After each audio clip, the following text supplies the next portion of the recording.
There we go. Okay, so Peter Max. Is he still alive? Oh man, that guy's been around forever. Seems like it anyway. Let's see here. So let me Peter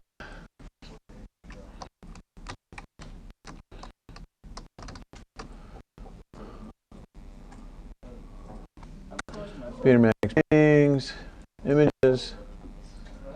Okay. Hey, there's Taylor Swift.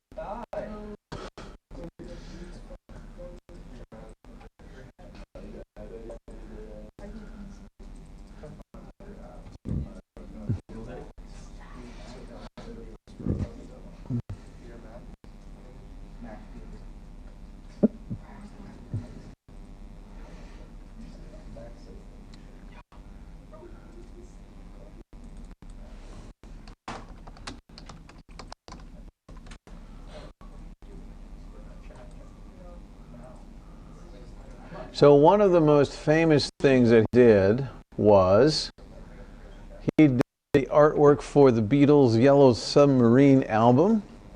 Yeah, that's how old he is, right? He was born in 1937, okay?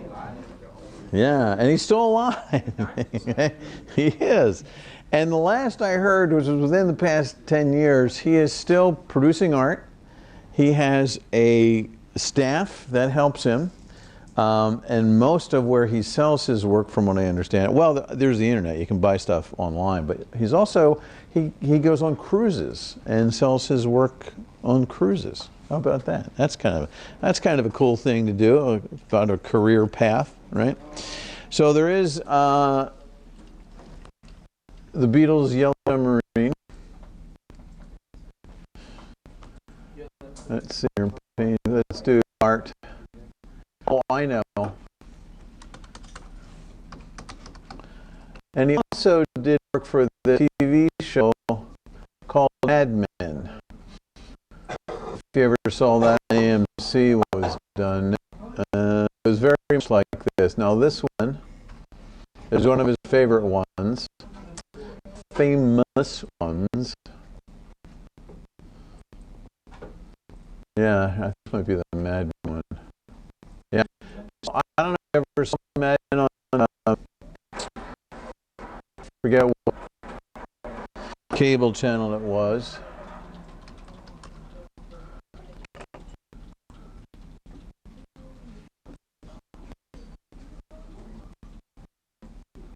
Let's see, what does that do? I don't want that.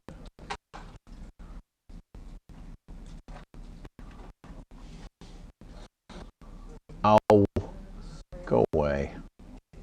I don't want it. Okay.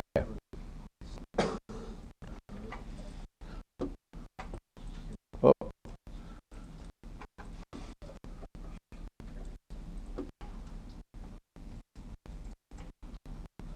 Okay.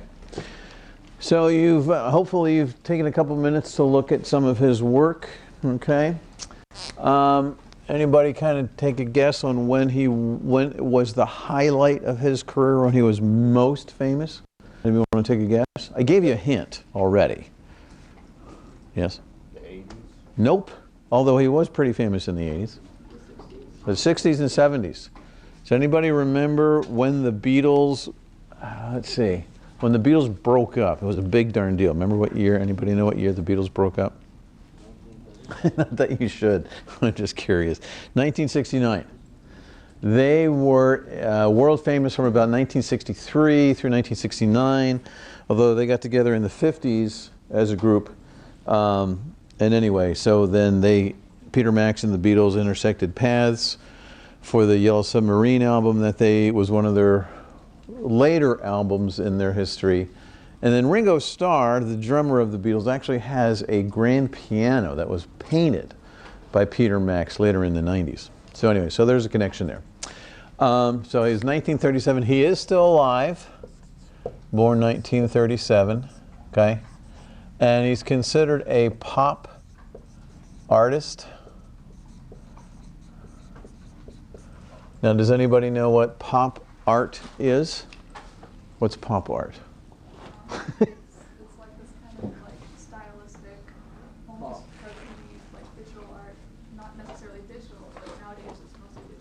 Yes.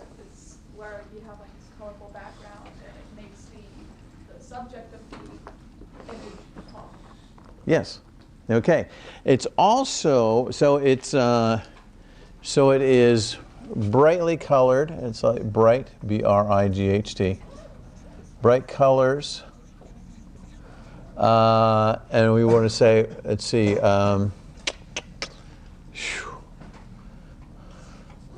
strong images. That's not a great term, but we'll use it for now. Now, pop is also an abbreviation for popular. So in the 60s and 70s, it was signified to emphasize popular art. So what is popular? Now, this guy named Andy Warhol was probably the artist that was connected with pop art the most. And he started back in the late 50s and early 60s. One of his most famous paintings is of a singular Campbell soup can, tomato soup. I was like, well, why is that a painting? Why is that art?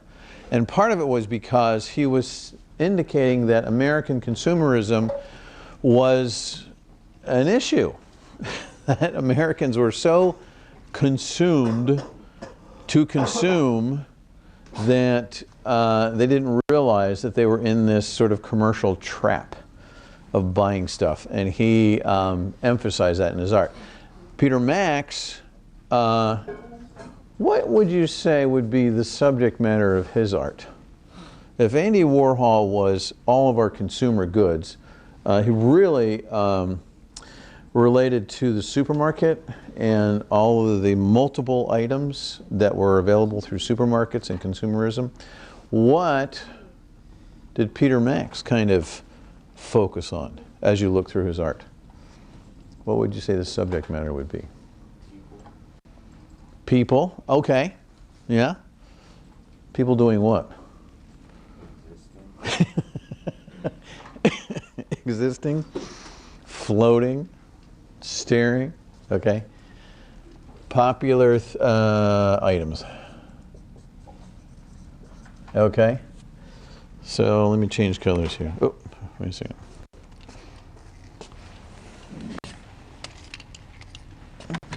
Ah.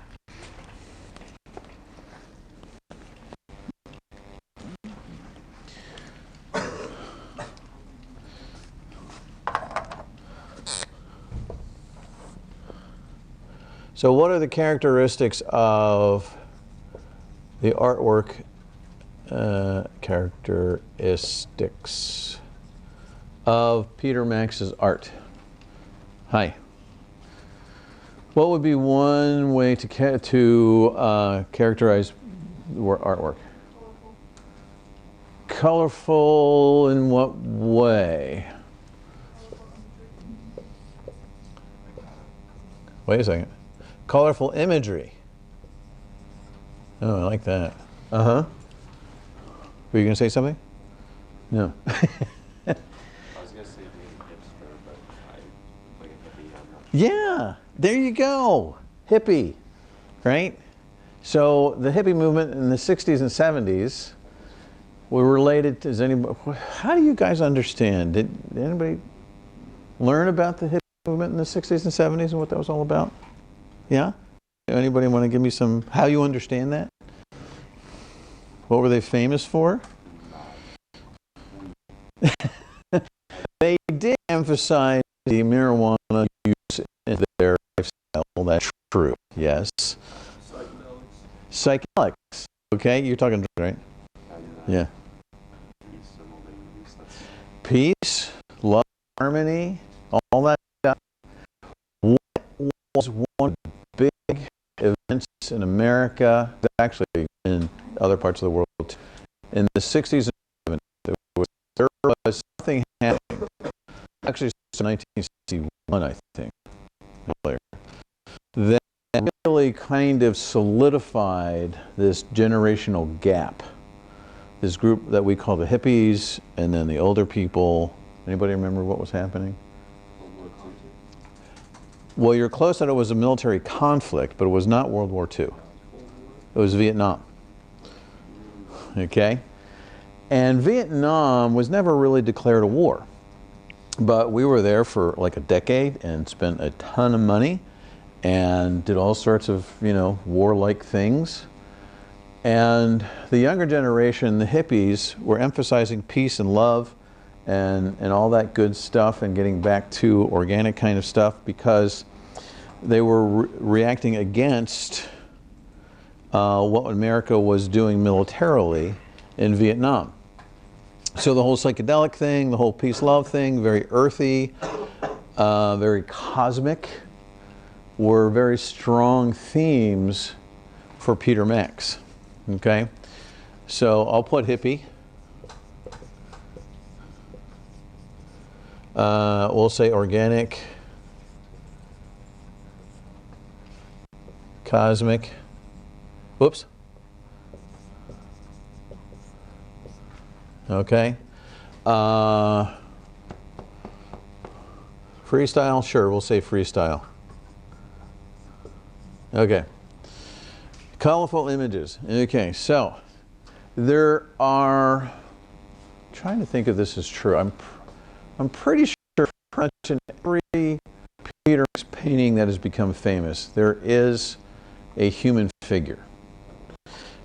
Around the mid-1970s, 1976 or so, he did a lot of artwork related to the Statue of Liberty. Why would you paint a Statue of Liberty in 1976?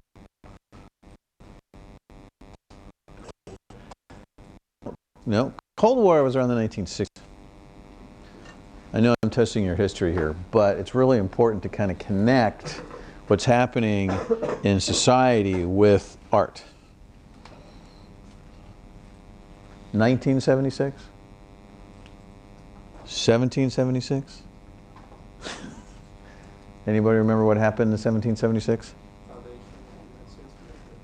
It was when the Declaration of Independence was signed, okay? And for all intents and purposes, that's when we indicate is our birthday as a nation, right? So 1976 was the 200-year anniversary of the United States. And what better iconic image than the Statue of Liberty? Right?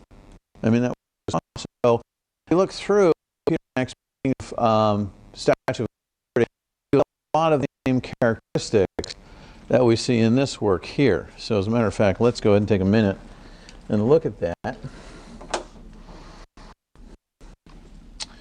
Peter Max.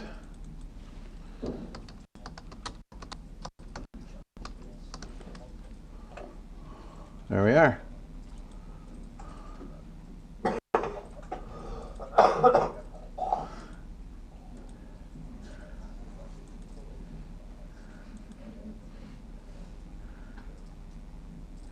So here are, I'm going to choose probably this one, okay, to look at.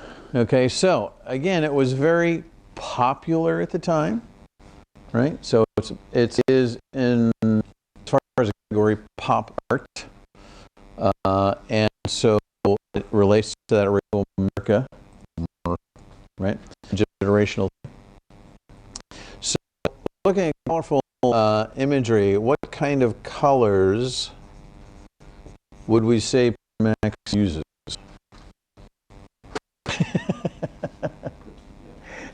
He uses a lot of colors, but there are, you can categorize colors in, yeah? Bright as opposed to dark. Yes, okay, so he uses bright colors, which we have up here, but it's weighing again. How else can we characterize the color that he uses? And think about your color wheel. Think about the colors back when you're learning about color in art, in visual art. How do we, what kinds of groups of colors do we identify? Red, green. What are the primary colors? Red and yellow. I say okay. What are the secondary colors? Green, purple, orange. Okay? When you think about the primary and secondary colors, I'm pretty encapsulates the color palette of Peter Max. Now the amazing thing is that he uses all of them in most of his paintings in some fashion, but they work, which is really kind of challenging. So he uses mostly primary and secondary colors.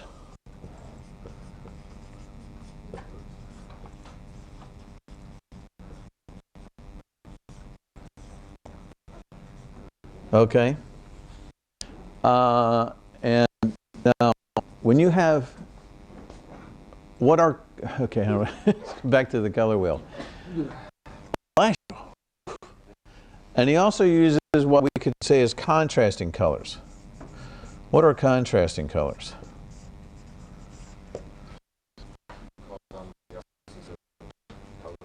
Okay, so there are colors opposite each other, color wheel. I got to get my color wheel hung up, okay? So it's a primary and a secondary color, essentially, when you're doing the very simple color wheel. So red's complement is green, which is crisp, right? Blue complement is orange, yellow's complement is purple. And when you put those two next to each other, they really kind of stand out depending on which one is placed where. And it kind of works with that in a lot of ways in Peter Max's stuff. So contrasting colors.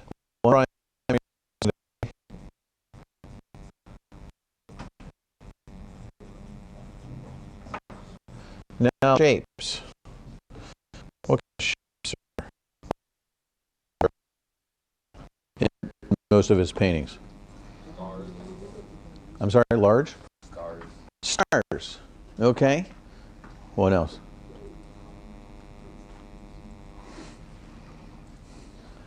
What kind of two families of shapes? Oh, what were you going to say?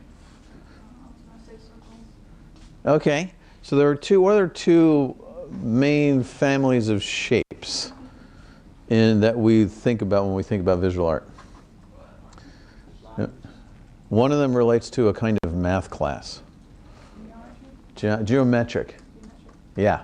So there's geometric shapes like squares, circles, triangles, that kind of the very predictable kind of shapes. So you have geometric. And what's the other kind?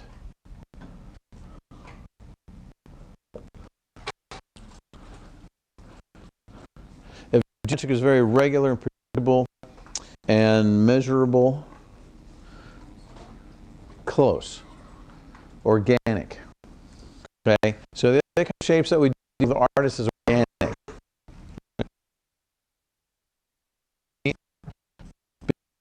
Humans are organic. Okay? Trees, rocks, leaves, animals. Those are organic shapes, and so organic shapes are more unpredictable and regular. And so whenever you look at a person, even the Statue of Liberty statue, it is modeled after human beings, so it would be considered an organic shape. And all the shapes around the Statue of Liberty are very geometric. Now let's go back to my other painting that I had here. There we go. This one. Okay. Now, Zaid said somebody said stars, right? And so I'm going to put under, and it's really kind of interesting where to put this. I'm going to put cosmic right in the middle. But I put cosmic shapes right in the middle. Is a star a geometric shape or an organic shape? Both. A star is something that is organic. And if we were to actually kind of assess its shape, it would be more organic than geometric, although it would be more spherical, right? But when you're looking at it in the way that we traditionally think of stars, think of 5 points or 8 points or whatever, planets organic, but they're round, they're spherical, okay? So he deals a lot with cosmic kinds of shapes. Again, because of the 1960s and the psychedelic art and the whole idea of trying to look at the Earth more holistically. That was the other thing that happened in 1968, or 69 actually, but 68 is when the picture came out. Anybody remember what happened in July 1969? The moon landing. Excellent. And what was one of the most amazing things that was shared as they were approaching the ability to land on the moon? Yes? A photograph of the Earth from between the Earth and the moon. We had not seen that. We had never seen that. And it looked so beautiful and peaceful and organic with the clouds swirling and its spherical shape. It was really kind of cool. So cosmic is kind of a combination of geometric and organic shapes. Okay. So far so good. Well, hi.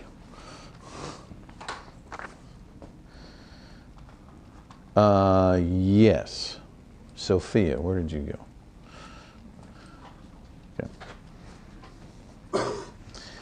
Okay, I'll let you think about that for a little minute. And then we'll get to the requirements, and then we'll get to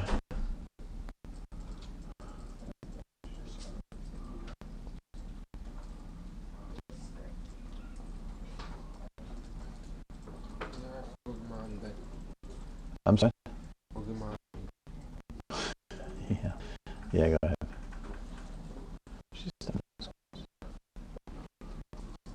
Oh well, it's okay.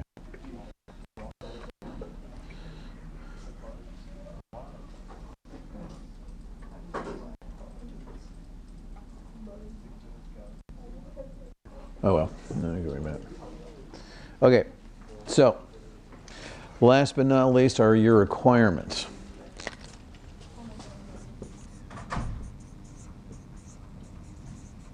QIREMENTS. Okay.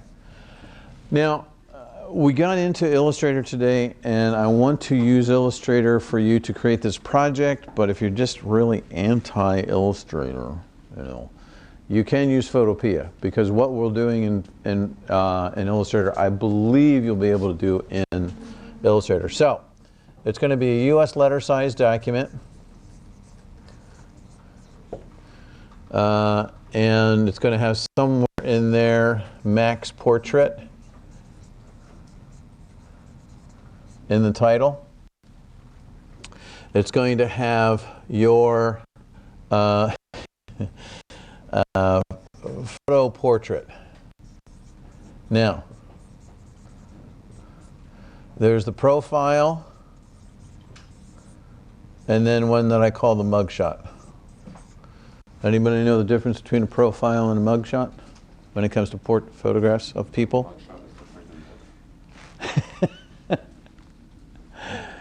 I love the idea of the word mug, right?